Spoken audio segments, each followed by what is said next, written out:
USM's Title IX office has seen a lot of change in recent years. With an infamous protest in 2021, a journalistic investigation in 2022, and the introduction of new changes following the introduction of the Biden administration, the Title IX office is forever changing.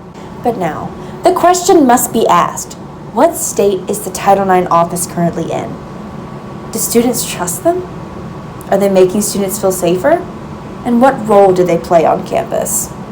To preface this, we must define what the Title IX office does exactly. The USM Title IX office handles discrimination based on sex, gender, sexual orientation, and other matters. The office handles sexual assault, sexual harassment, and also domestic violence. But Title IX also has policies in place to ensure the safety and betterment of student victims. Supportive measures that could be taken place are academic support, schedule changing, campus housing rearrangement, and leave of absences. There are 5 steps that students are encouraged to take when reporting to the Title IX office.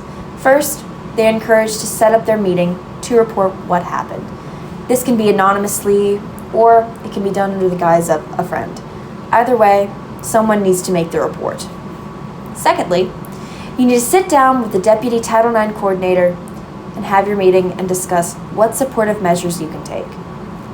Once your supportive measures are taken, these can be rearranged to fit your needs. I really wanted to secure the perspective of someone from Title IX, so I sat down with the Title IX coordinator, Dr. Cristin Reynolds, to further discuss these matters. Reynolds is all about introducing change and making sure that students know their rights on campus. After recent criticism on social media, Reynolds and other workers at Title IX are taking steps to make sure that students rebuild their trust in the office. Here's a moment from my interview with Reynolds.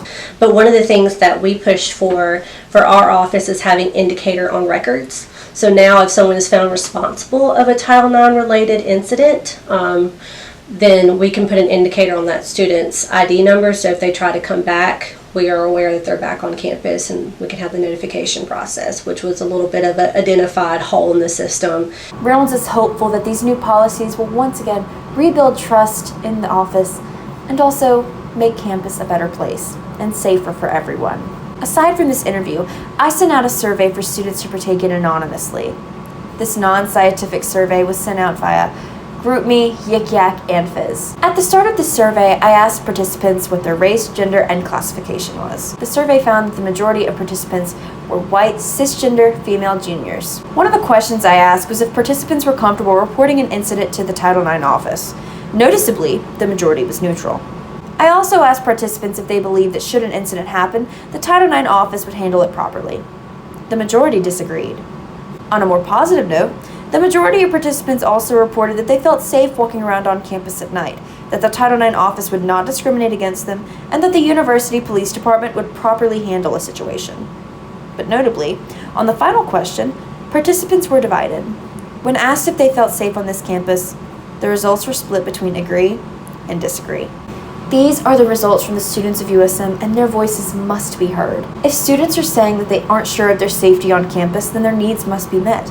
Students deserve a safe campus. But here's what we can take away from this. The Title IX office does have trust. It's finding its footing and it's a little shaky, but trust is there and it's being rebuilt. Title IX also wants to do better. Reynolds is working towards setting new goals and developing the office to help students and make sure that their needs are met and that they know their rights. But above all, students want to feel safer on this campus. There is still work to be done, but with the current state at the Title IX office, we look to a hopeful future.